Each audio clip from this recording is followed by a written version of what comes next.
Une nouvelle année et une nouvelle série de prédications aussi. Nous proposons une nouvelle série sur la lettre de Jacques que nous trouvons dans le Nouveau Testament. Et c'est une série de 10 prédications qui va nous accompagner sur les 6 premiers mois de l'année, entrecoupées par d'autres prédications. La lettre de Jacques est une lettre un peu moins connue que d'autres lettres de la Bible. Pourtant, elle touche à plusieurs sujets importants de la vie chrétienne. Elle est pratique et elle contient des images faciles à retenir. Dans l'introduction de la Bible Nouvelle Français Courant, on peut lire que c'est une lettre qui bouscule et encourage, d'où le grand nombre de verbes à l'impératif. Elle appelle à une vie chrétienne authentique, tant au niveau individuel que communautaire. 2 lignes de force la traversent, l'énergie de la parole de Dieu et la réponse de la foi.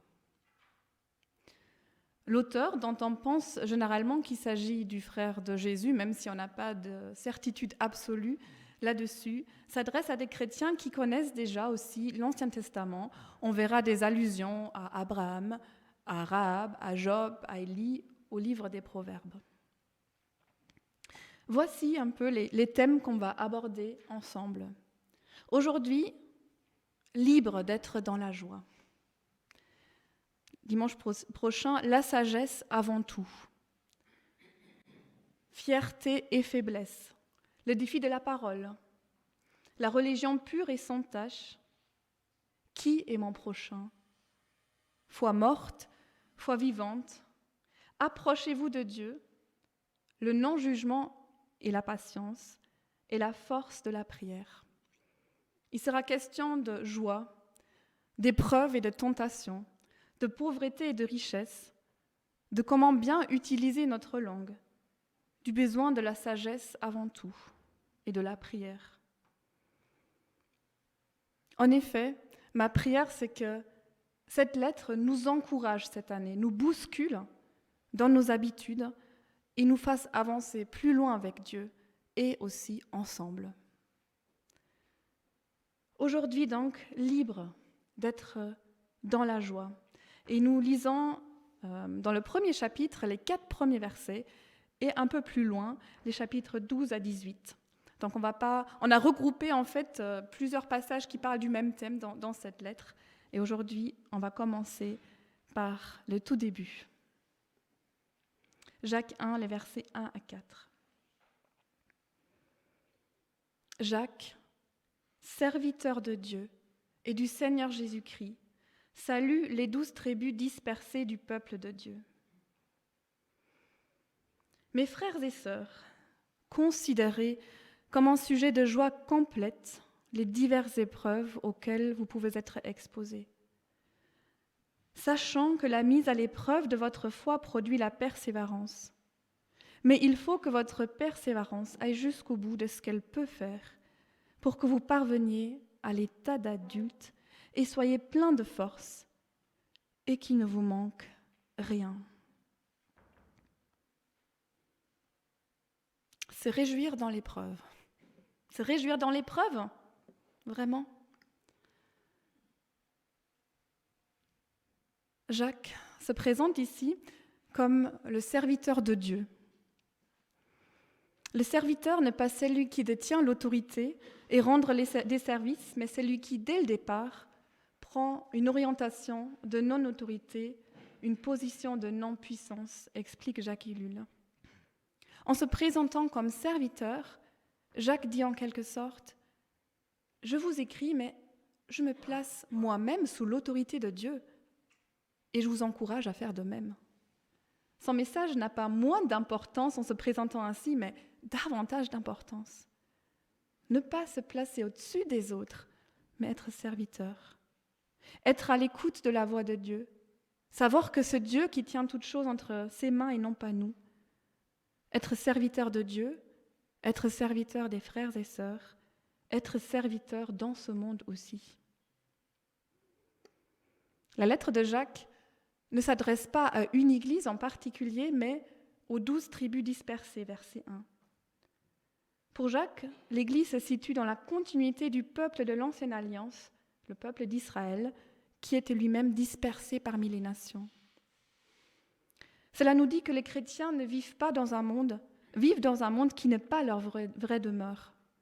Être dispersé, c'est toute une manière de vivre, d'envisager la vie, d'être consciente que notre vraie demeure n'est pas ici.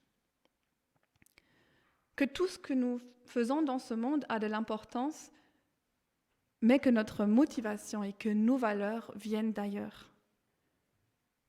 Être dispersé veut aussi dire être là dans ce monde, être présent, ne pas être retiré dans un endroit, mais être le levain qui fera lever la pâte. Vous voyez peut-être ici un lien avec ce que nous avons abordé l'année passée. Jacques, serviteur de Dieu et du Seigneur Jésus-Christ, salue les 12 tribus. Le verbe utilisé habituellement en grec pour se saluer est « se réjouir ». Et dans le verset suivant, il sera encore question de joie, mais d'une joie qui nous semble peut-être révoltante. Verset 2. « Mes frères et sœurs, considérez comme un sujet de joie complète les diverses épreuves auxquelles vous pouvez être exposés. » Considérez les épreuves comme un sujet de joie complète. Rien que ça. En entendant cela, nous avons peut-être envie de refermer la lettre de Jacques. Ça commence mal. Habituellement, dans notre monde, l'épreuve n'est pas un sujet de joie. Naturellement, dans ma vie, l'épreuve n'est pas un sujet de joie. Je sais que plusieurs d'entre vous sont en train de passer par des épreuves plus ou moins grandes et vous vous dites peut-être maintenant, non, c'est pas possible. L'épreuve n'est pas un sujet de joie. Et je suis d'accord. En elle-même, l'épreuve n'est pas un sujet de joie. Il ne s'agit pas de minimiser la difficulté, la tristesse de l'épreuve. J'ai beaucoup aimé ce qu'écrit Jacques Ellul. Il n'est pas question ici de déclarer « vous avez l'obligation d'être dans la joie », mais vous pouvez être. Vous avez maintenant la liberté d'être dans la joie, même dans l'épreuve. Et je trouve que c'est parlant. En Christ, nous avons la liberté d'être dans la joie, même dans l'épreuve. C'est une perspective très différente et ça change tout. Non pas une obligation, pas quelque chose de pesant, pas un sujet de culpabilité si nous n'y arrivons pas, mais une liberté, une possibilité d'être dans la joie, même au milieu de l'épreuve. La liberté de choisir la joie, de se laisser saisir par elle. Jacques Ellul propose encore un regard intéressant sur l'épreuve. L'épreuve n'est pas seulement un événement grave, douloureux, un déchirement, une souffrance. Tout événement, y compris le bonheur, la facilité, la richesse, est en réalité une épreuve de la foi. Celle-ci se résume à cette question, oui ou non, la foi tient-elle ? Dans cette circonstance, est-ce que ma foi tient-elle debout ? Dans cette circonstance, qu'elle soit heureuse ou malheureuse, puis-je vivre par la foi ? Et je l'ai essayé cette semaine et ça m'a apaisée, un moment où ma tête commençait à enclencher le chemin de pensée habituel. Pourquoi ça m'arrive maintenant ? Pourquoi ça ne peut pas se passer autrement pour une fois ? Comment vais-je faire ? Et je suis très forte dans ce genre de raisonnement. Et je me suis posé la question à ce moment-là. J'étais en train de préparer cette prédication et c'était quand je me suis réveillée, je me dis, mais où est ma foi là-dedans ? Si tout se passe toujours comme moi je prévois, où est ma confiance ? Et même si ça demandera encore beaucoup d'entraînement dans ma tête, c'était déjà un tout petit début. Est-il important ou non, dans cette circonstance, que je sache que Dieu me sauve, qu'il me parle ? Si ma réponse est oui, alors je dois cesser de considérer tout à partir de moi-même, à partir de ma propre expérience, de ce que je ressens, mais à partir de la réalité de la présence de Dieu dans ma vie. Jacques Ellul. Oui, que cette réalité de la présence de Dieu dans mon quotidien, parfois calme, parfois chaotique, parfois joyeux, parfois douloureux, que cette présence devienne l'ancrage le plus important de ma vie. Qu'est-ce que Dieu est en train de me murmurer à l'oreille dans ce que je suis en train de vivre et qui est une épreuve de ma foi? Mes frères et sœurs, considérez comme un sujet de joie complète les diverses épreuves auxquelles vous pouvez être exposés. Mais Jacques n'avait pas encore terminé sa phrase. Verset 3, « Sachant que la mise à l'épreuve de votre foi produit la persévérance. Mais il faut que votre persévérance aille jusqu'au bout de ce qu'elle peut faire pour que vous parveniez à l'état d'adulte et soyez plein de force et qu'il ne vous manque rien. » L'épreuve peut être considérée comme un sujet de joie parce qu'elle peut produire la persévérance. Ces versets ont été consolants pour moi parce qu'ils nous disent que Dieu est concerné par notre maturité. Dieu ne veut ni le mal, ni la souffrance, mais dans sa grâce, il fait en sorte que l'épreuve, quand elle frappe à notre porte, peut produire la persévérance. Ça nous encourage à regarder à la visée, qui est l'endurance et qui est une très belle chose. Dieu continue l'œuvre qu'il a commencée en nous. Il veut nous impliquer dans la progression de son œuvre en nous. Dimanche passé, Bernard nous a parlé de l'importance d'être comme des enfants devant Dieu, de lui faire confiance, de venir à lui avec cette confiance. Et le texte aujourd'hui, dans cette traduction, nous parle de parvenir à l'état d'adulte. Deux vérités à tenir ensemble et qui ne s'opposent pas. Être dans la confiance, dans la simplicité devant Dieu et grandir toujours plus dans la foi en cultivant notre relation à Dieu, parvenir à la maturité. Nous sommes libres d'être dans la joie, sachant que l'épreuve n'aura pas le dernier mot, que dans une perspective d'éternité, l'épreuve n'a pas le dernier mot. Pour bien vivre l'épreuve, la sagesse est nécessaire. Et c'est de cela que Jacques parle à partir du verset 5 et on le verra la prochaine fois. Mais aujourd'hui, nous allons quelques versets plus loin, au verset 12, où Jacques reprend le thème de l'épreuve en commençant par une béatitude. Verset 12. « Heureux celui qui persévère dans l'épreuve, car sa fermeté éprouvée lui vaudra la couronne de la vie que Dieu a promise à ceux qui l'aiment.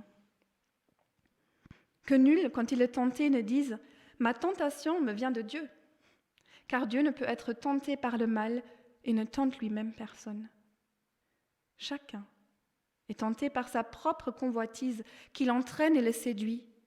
Une fois fécondée, la convoitise enfante le péché, et le péché, arrivé à la maturité, engendre la mort. Ne vous y trompez pas, mes chers frères et sœurs. Tout don excellent et tout cadeau parfait descend des cieux. Ils viennent de Dieu, le Créateur des lumières célestes, en qui il n'y a ni changement, ni ombre due à des variations. Il a voulu lui-même nous donner la vie par sa parole, qui est la vérité, afin que nous soyons comme les premiers fruits de la nouvelle création.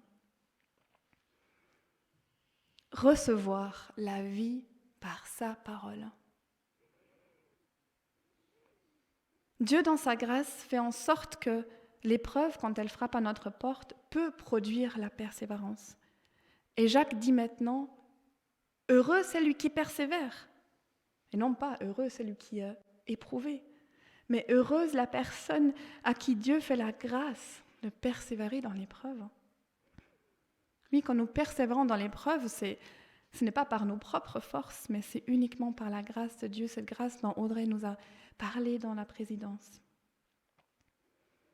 La persévérance manifeste que nous remettons à Dieu les moyens de cette victoire, écrit Jacques Ellul. Croix consiste à garder la certitude de la victoire, non pas une victoire remportée par des moyens humains. C'est le cheminement du serviteur, et Jacques s'est présenté comme le serviteur de Dieu, celui qui n'use pas de puissance, d'autorité, de domination, mais entre dans la voie du servant, remettant la totalité de la gloire à Dieu. remettre la totalité de la gloire à Dieu, même si au verset 12, il est question d'une couronne, généralement image de la victoire que celui qui persévère reçoit. Heureux celui qui persévère dans l'épreuve, car sa fermeté éprouvée lui vaudra la couronne de la vie que Dieu a promise à ceux qui l'aiment. Jacques n'est pas en train de dire que la vie avec Dieu est quelque chose que nous pourrions mériter si nous persévérons dans l'épreuve. Cette vie nouvelle est un don, comme il est clairement dit au verset 18. Dieu nous a fait vivre par sa parole. Il nous a fait naître à une vie nouvelle, et cela en vue de quelque chose. Verset 18, pour que nous soyons comme les premiers fruits de sa nouvelle création. Nous sommes des signes pour notre monde, des signes qui montrent que la nouvelle création a déjà commencé. Cette nouvelle création où Dieu transfigure tout ce qu'il touche, comme disait Audrey. Ceux qui sont l'objet de cette grâce, de cette intervention de la parole, d'une nouvelle naissance, ne le sont pas pour leur profit, pour leur bénéfice en vue de leur salut. Les chrétiens ont toujours fait de la grâce, de la révélation de Dieu, un privilège, alors que bibliquement, ce n'est pas un privilège. Dieu se révèle non pour nous faire plaisir, mais pour nous charger d'une fonction sur la terre, et ce rôle est d'être les prémices d'un monde nouveau. Vous êtes placés là pour assurer au monde que son avenir n'est pas la catastrophe et la mort, mais la résurrection et le royaume de Dieu. Encore Jacques Ellul. Quelle joie! Quelle joie d'être les premiers fruits de la nouvelle création que Dieu a inaugurée par la mort et la résurrection de Christ. Les premiers fruits de la nouvelle création chargée d'un message pour ce monde. Et nous chanterons après le message ce chant que Audrey a choisi. Seigneur, fais de nous des ouvriers de paix, fais de nous des bâtisseurs d'amour. C'est le chemin du désespoir que nous apportions l'espérance. C'est cela, être les prémices d'un monde nouveau déjà maintenant. Et nous le sommes ensemble, de la même manière qu'il n'y a pas un seul vainqueur, un seul qui persévère, mais toute une communauté, ceux qui aiment Dieu, verset 12. Deux éléments qui vont nous aider à mieux vivre l'épreuve et à résister à la tentation. Jacques va revenir à ces deux thèmes. Ces deux éléments vont nous aider à mieux vivre l'épreuve. C'est être ensemble les signes de la nouvelle création et aimer Dieu. Ceux qui aiment Dieu.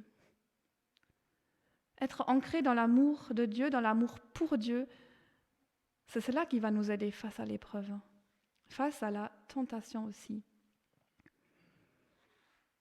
Qui aimons-nous ? Suis-je en train de vivre de mon argent ? Et dans la lettre, il sera question de pauvreté et de richesse, de ma puissance ou de l'amour de Jésus-Christ. La tentation nous oblige à nous demander quelle est la valeur fondamentale de notre vie et nous met au pied du mur. Jacques Ellul encore. Oui, nous poser ces questions nous aide à faire le tri, à nous simplifier. Et je me les pose aussi. Qui aimons-nous ? Sur quoi est-ce que je suis en train de construire ma vie ? Dans nos traductions, c'est comme si Jacques saute de l'épreuve à la tentation. Et en même temps, en grec, un même mot peut être traduit par tentation ou par épreuve. Les deux sont possibles. Épreuve et tentation semblent être comme les deux faces d'une même médaille. Et c'est le contexte qui va nous dire s'il s'agit de l'une ou de l'autre. En effet, une épreuve peut devenir une tentation. Et on verra encore plus loin dans la série en quoi consistent les épreuves, les tentations des premiers lecteurs de Jacques. Et à partir du verset 13, c'est comme si Jacques répondait à la question de l'origine de la tentation, question que ces lecteurs devaient probablement se poser. Et il est très clair là-dedans que celui qui est tenté ne dise pas que sa tentation vienne de Dieu. Dieu n'a rien à voir avec le mal. Le mal ne vient pas de lui. Ce n'est pas Dieu qui tente. Ce n'est pas Dieu qui essaye de nous faire tomber, même si Dieu permet les épreuves dans notre vie. mais la tentation vient d'un processus humain de la convoitise. Le désir bon, créé par Dieu, devient, quand il est coupé de Dieu, la volonté de posséder toujours davantage de choses, de dominer sur les autres et sur la propre vie, de conduire sa vie par ses propres forces. Dans le même commentaire.